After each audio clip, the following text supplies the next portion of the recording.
Siemaneczko na kanale Do Roboty. Dzisiaj znajdujemy się w Warszawie i pokażemy Wam w odcinku, jak wygląda praca w domu mediowym. Partnerem tego odcinka jest rocketjobs.pl, gdzie możecie znaleźć robotę dla siebie. A już za chwilkę poznamy Adriana, który przybliży nam pracę konsultanta w domu mediowym. Chodźmy.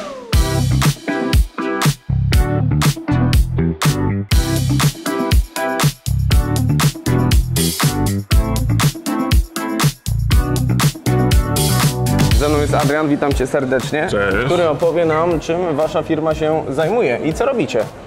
Więc tak, jesteśmy Essence Mediacom i jesteśmy częścią WPP, czyli największego holdingu mediowego na świecie. W naszej codziennej pracy troszeczkę każdy znajdzie coś dla siebie, ale naszym takim corem biznesu jest to, żeby pomóc markom prowadzić odpowiednią komunikację. Przykładowo Coca-Cola, choćby, tak? I w tym momencie, jeśli Coca-Cola ma jakąkolwiek kampanię i to, co widzimy w telewizji, to my jesteśmy odpowiedzialni za te reklamy, które Czyli budujecie cały koncept, budujecie to wszystko, co jest dookoła, gdzie będzie ta reklama puszczana, kto ją będzie oglądał, ile razy ona będzie puszczana, tak? Wy się Dokładnie tak, dokładnie tym się zajmuję. Czyli widzowie Was mogą polubić albo niekoniecznie. Bo z jednej strony kto lubi reklamy? No niewiele, a z drugiej strony każdy je ogląda i nie chce od nich odchodzić.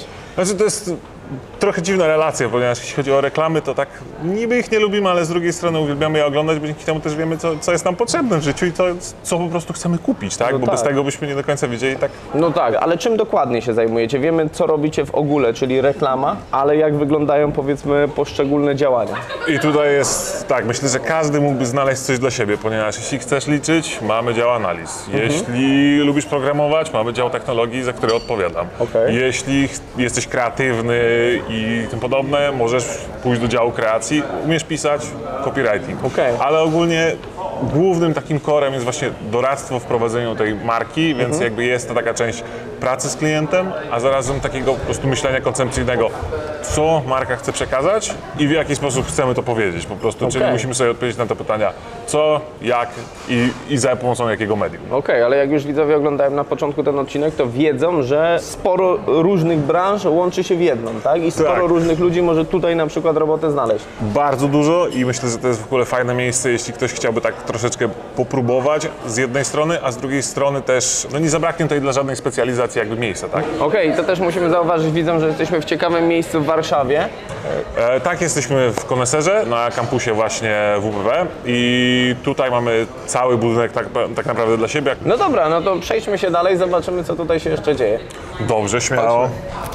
Moi drodzy, przeszedłem się tutaj po Waszym kampusie. Pierwsze, na co zwróciłem uwagę, to śniadanie, takie dość huczne. Czy to zawsze tak wygląda? Bo ja zobaczyłem śniadanie, to się poczęstowałem po prostu, ale co, tak codziennie? 9 rano śniadanie, czy? Codziennie nie, ale co środę. To jest zdecydowanie magnes, który przyciąga naszych pracowników, bo jak widzicie, jest przepyszne, więc nasi pracownicy bardzo chętnie korzystają i myślę, że jest to fantastycznym aktywatorem obecności naszych pracowników, bo pracujemy hybrydowo.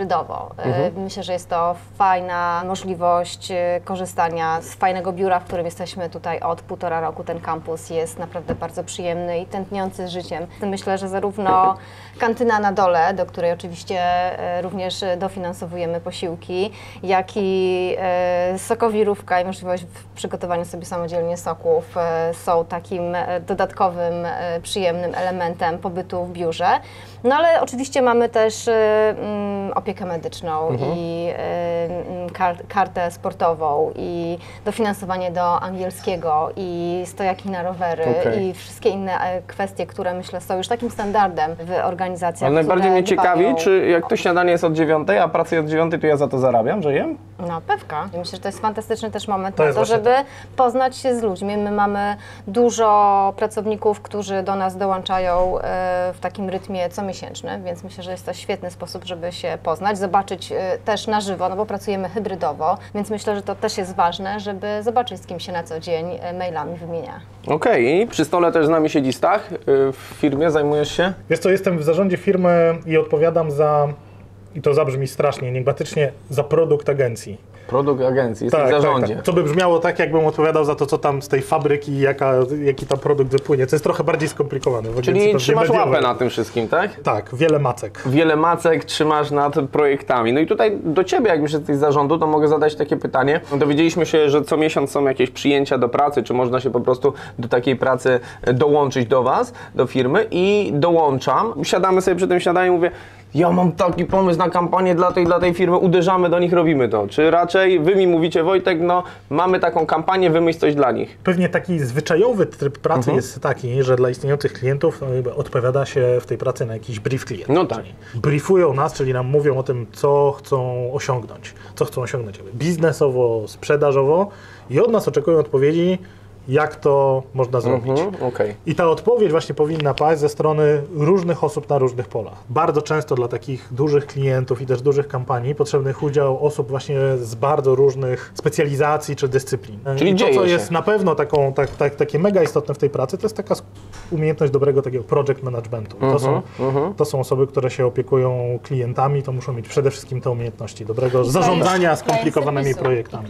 Okej. Nie no, brzmi to naprawdę mega ciekawie, bo te wszystkie struktury, które tutaj są, to są ciekawe, bo dla mnie właśnie praca przy reklamie zawsze kojarzyła się z tym, że trzeba coś stworzyć, tworzy się. Tutaj jest to proces wieloetapowy i wiele ludzi nad tym pracuje. I tworzy się wiele rzeczy w tym samym czasie w różnych miejscach. No dobra. I ktoś to musi skoordynować. To jeszcze w trakcie tego odcinka popatrzymy, jak te rzeczy się tworzy W te różne miejsca. i w te różne miejsca. Pozaglądamy, pewnie. Pozaglądamy, popatrzymy, podrążymy, a teraz dojadamy to śniadanko, bo za chwilkę kończą nam za to płacić, nie? Że Tak jemy. jest, tak jest. Tak, Mamy korzystaj, 4 korzystaj. minutki czasu, więc jemy. Olga, przyszedłem do pracy do Was o 9:00, zjadłem już to środowe śniadanie, ale od Ciebie chciałbym się dowiedzieć, jak wygląda taki dzienny cykl, czyli właśnie przychodzimy na 9:00 do roboty i co robicie, czy Ty, czy ludzie w Twoim zespole dalej? A więc po śniadaniu siadamy przy biurku, otwieramy komputer, Okej. sprawdzamy skrzynkę bieżącą, czy mamy jakieś pilne sprawy do ogarnięcia. O godzinie zazwyczaj 10 mamy statusy zespołowe. Ustalamy na takich statusach, co musimy zrobić jakby danego dnia. No i dalej już, tak powiem, praca zaczyna się bieżąca, czyli komunikacja z naszym działem, tak zwanym buyingiem, czyli tak naprawdę to jest dział, który realizuje kampanię, plus jeszcze też komunikacja z klientem. Ale to jest głównie praca, nieważne na jakim dziale, przy komputerze, czy to też jest, nie wiem, wyjazd do klienta, wyjazd na realizację, na plany filmowe, Zależy reklam? od klienta, bo na przykład czasami mamy też launche jakiegoś produktu i klient zaprasza nas na te launche. Launch to czyli takie wprowadzenie produktu na rynek, tak? Czasami są bardzo przeróżne sytuacje w zależności od klienta. Czasami to jest praca głównie przy komputerze. Teoretycznie zajmujemy się tym samym, ale dzięki specyfiki klienta ta praca nieco się różni. Ale ciekawi mnie, jakie Ty widzisz w tej pracy plusy i minusy. Zacznijmy od plusów. No przede wszystkim jesteś tak naprawdę ekspertem dla klienta, jesteś prawą ręką, bo tak naprawdę planujesz ich biznes. Okej, no Od tak. Ciebie bardzo dużo zależy, czy faktycznie pójdzie ta sprzedaż, czy nie. W momencie, w jaki sposób go poprowadzisz, co mu zaproponujesz No tak. i to realnie wpłynie na jego biznes. Okej, czyli mimo wszystko tak jak mówię, że korpo może różnie się Tak. kojarzyć, ale tutaj mimo wszystko Ty jesteś dla tego klienta i klient Tak. może powiedzieć, ten dział mnie super poprowadził, Tak dzięki niemu zarobiłem tyle, dzięki tej reklamie, którą tam zaplanowali i nie jesteś tym trybikiem, mimo wszystko, Właśnie tak? tak, To tak. teraz przejdźmy do minusów. No właśnie, biorąc o to, że jest nas dużo, tak naprawdę, i zaczynając pracę jakby w tym miejscu, powinieneś mieć dobrego leada, czy tam przełożonego, który Cię poprowadzi odpowiednio do konkretnych ludzi, bo jest nas naprawdę dużo Okej. i żeby ogarnąć tą całą jakby strukturę, potrzebujesz czasu. Czyli z jednej Więc strony to plus jest- i minus, bo dużo tak. profesjonalistów z wielu branż w jednym miejscu, czyli Tak zawsze jest. się tą odpowiedź otrzyma, ale żeby ją otrzymać, trochę To trzeba się musisz- nachodzić. Tak, znaczy nawet nie to, że trzeba się nachodzić, a bardziej musisz wiedzieć do kogo. No tak, do ale jak kogo... nie wiesz, to się nachodzisz, nie? No tak, więc dlatego jest wskazane mieć dobrego przełożonego, który Ci odpowiednio poprowadzi. Okej. I Ty też tym się zajmujesz. Prowadzisz, Staram się. prowadzisz, Prowadzę. pokazujesz Jak tą najbardziej. ścieżkę. To my tą ścieżką idziemy dalej po tym odcinku, a Wy zostańcie oczywiście, drodzy widzowie, do końca.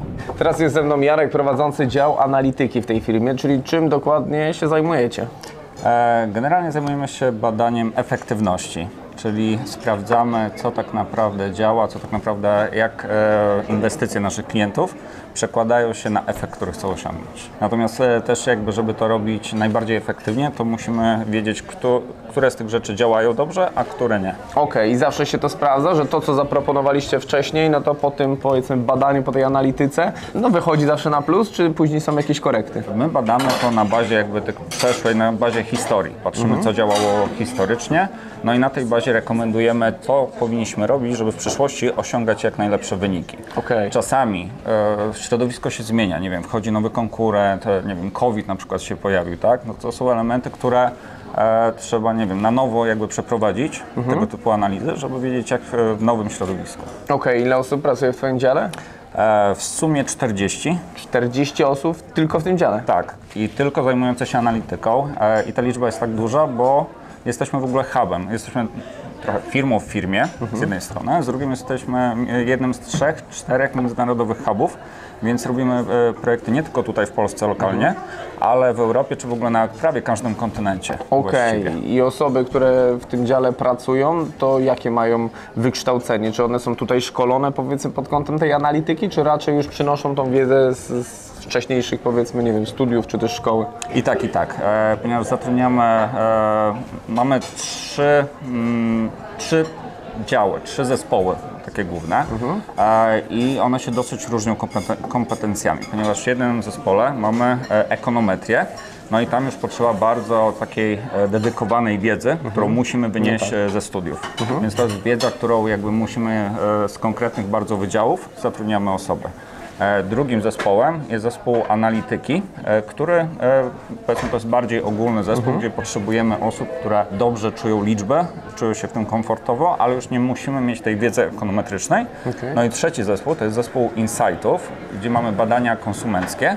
No i tutaj jest to inny już typ badań, gdzie my również idealnie by było, gdyby osoba miała tego typu kierunek na studiach, przedmioty na studiach. Więc czyli mimo wszystko jakaś wiedza musi być wcześniej. Tak. Natomiast później jak osoba do nas przychodzi, no to też jest dosyć długi proces uczenia, ponieważ z jednej strony wiedza teoretyczna na uczelniach jest, ale tej praktyki jest za mało. A powiem Ci jeszcze więcej, zaczynamy pomagać właśnie w tym wspieraniu edukacji i otworzyliśmy na przykład przedmiot na WN, to jest Wydział Nauk Ekonomicznych na Uniwersytecie Warszawskim, Marketing Mix w praktyce, czyli to, czym się zajmujemy na uczelni.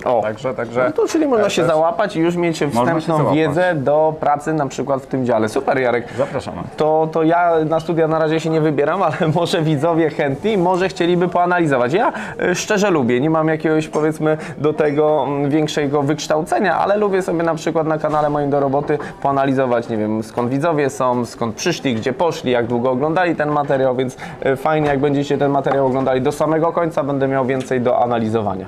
Dobra, Jarek, dzięki, a ja lecę dalej do kolejnych działów. Jasne, dzięki. Z Anetą wcześniej widzieliśmy się przy śniadaniu, teraz jesteśmy przy barze kawowym po południu. Wcześniej też wspomniałaś o tym, że jest otwarta rekrutacja. Ja mówiłem, że odcinek jest w partnerstwie z RocketJobs.pl, tam tą robotę można znaleźć. Ale jak wygląda ten cały proces rekrutacji? Że jesteśmy tą osobą kreatywną, mamy umysł analityczny i co dalej? Przede wszystkim zapraszamy osoby o bardzo różnym wykształceniu i na różnych etapach doświadczenia zawodowego. Jesteśmy gotowi zatrudnić osoby, które dopiero chcą zacząć swoją przygodę ze światem mediowym, jak i też poszukujemy osób z doświadczeniem, czyli takimi osobami, które już wiedzą, jak ten świat mediowy działa i co trzeba zrobić, żeby odnieść w nim sukces i działać skutecznie. Okej, ale no dobra, no to wiemy, kogo poszukujecie, ale ciekawi mnie, jak wygląda przy takiej właśnie kreatywnej robocie rekrutacja. Czy ona wygląda jakoś szczególnie, nie wiem, napisz mi 10 pomysłów na kampanię dla kogoś, czy to jest tylko przynieś mi CV, czy co?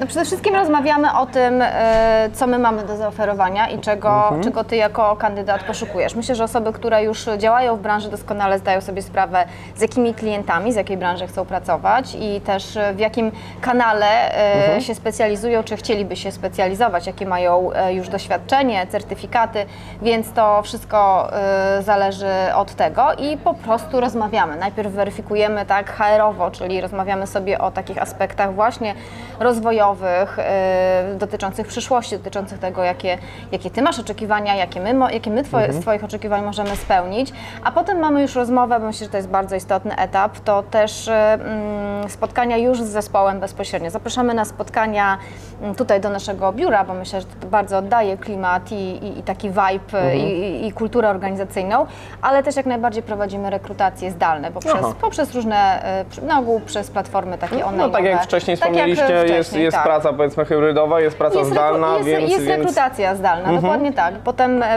zestawiamy kandydatów i podejmujemy decyzję, kto tu najbardziej do nas pasuje. Więc jest to decyzja zdecydowanie kilku osób, na to nakłada się kilka czynników, kompetencje. oczekiwania finansowe i no, nie ukrywajmy też, czy pasuje nam do organizacji dany człowiek. No, to jeszcze tu musi dopasować się. I w jakich tutaj godzinach pracujemy, bo to też mnie ciekawi. Nie zadałem jeszcze tego pytania, czy to jest regularny czas, bo ja wiem, że w mediach to jest raczej czas 24 na dobę, tak? Że Nie. zawsze coś się może dziać. Tak, to prawda, jest to bardzo dynamiczne środowisko pracy, natomiast my podchodzimy do zadań bardzo projektowo i mamy elastyczny czas pracy. Myślę, że tutaj fajnym aspektem jest to, że w piątki kończymy o 15. Zaczynamy weekend trochę szybciej, a te 2 godziny rozkładamy w ciągu tygodnia, więc jest to już do wyboru pracownika, jak on to sobie rozłoży i też jeżeli chodzi o pojawianie się w biurze, to też jakby zakładamy pewną regularność, natomiast pracujemy hybrydowo i bardzo elastycznie. I co też mnie ciekawi, no bo to jest powiedzmy inna praca niż w zwykłej korporacji, gdzie na przykład pracujemy właśnie od godziny do godziny, mamy jakieś zadanie i je wykonujemy. Tutaj wydaje mi się, że czy tak jest pytanie, że jesteśmy wynagradzani za to, jak dobrzy jesteśmy? Jesteśmy wynagradzani za swoją pracę i to jest ustalane na początku. Ale szablonowo, dobra. Tak. Akurat tutaj staramy się dbać o to, żeby każdy był sprawiedliwie wynagradzany, więc jest cały system wynagrodzeń dopasowany do kompetencji i też mamy jasną ścieżkę kariery, czyli pracownik, gdy dołącza do nas, wie, co go czeka i z czego może skorzystać w ramach struktury nie tylko Essence Media.com, ale ponieważ jesteśmy częścią największego mediowego holdingu na świecie, to też otwiera szansę na rozwój w innych agencjach spółki, jak i w ogóle w Essence Media.com na świecie. No Myślę, dobra. że to jest też fajna opcja. Ale zarabiając szablonowo, tak jak mówisz, czyli umawiamy się na jakąś kwotę w zależności od tego, co potrafimy, co możemy Wam zaoferować. Nie ma takiej możliwości, że zrobimy super kampanię dla jakiejś marki, ona osiągnie mega wysokie wyniki i nagle masz jakiś, nie wiem, procent z tego, czy coś takiego? Nie mamy procentu z tego, mamy bonusy i mamy też system podwyżkowy, który czyli jest coś mimo funkcjonuje. wszystko. Tak, jest to oczywiście związane z tym, jak pracujesz, ale w ciągu roku, a nie przy danej kampanii. nie więc przy kampanii, okej. oczywiście super praca przy danej kampanii zostanie zauważona i doceniona. Myślę, że to jest bardzo ważny element takiego cyklu życia pracownika w firmie, No tak. aby być zauważonym i aby ta praca została doceniona. No tak, Więc, a co najważniejsze, żeby samemu czuć się w tej firmie tak. dobrze, no bo pracujemy po to, po pierwsze, żeby zarobić pieniądze, a po drugie po to, żeby jakoś miło spędzić czas. No bo jak chodzimy do tej Zdecydowanie. pracy, żeby tylko zarobić pieniądze, no to wiadomo, że... Krótka kariera raczej w tym miejscu nas Krótka czeka. kariera, Dlatego jeszcze raz wracając do rekrutacji, tak istotne jest jednak to, żeby to spotkanie było dosyć długie, kompleksowe, ale właśnie te odebranie tej kultury organizacyjnej jako tej, w której wydaje mi się, no bo to jest tak rozmowa rekrutacyjna, wydaje mi się, że będę się dobrze czuł. Jasne. Więc to jest moim zdaniem I to jest najważniejsze istotne. i tego wszystkim widzom życzę, którzy już obejrzeli ten materiał od deski do deski, żeby właśnie w tej robocie, którą chcecie wykonywać, dobrze się czuć. Fajne prace znajdziecie na rocketjobs.pl. Jeśli znajdziecie pracę właśnie w tej firmie, którą dzisiaj przedstawialiśmy, no to wiecie, czego możecie oczekiwać, ale to najważniejsze, żebyście wiedzieli, co możecie dać od siebie. A dać możecie również łapkę w górę pod tym filmem, zostawić komentarz, czy taka praca w domu mediowym Wam się podoba, albo czy jesteście taką kreatywną osobą, która mogłaby tu pracować, albo znacie jakieś fajne reklamy, którymi chcecie się pochwalić. Subskrybujcie kanał do roboty i życzymy z Anetą i całym zespołem wszystkiego dobrego. Dziękuję Ci bardzo za rozmowę.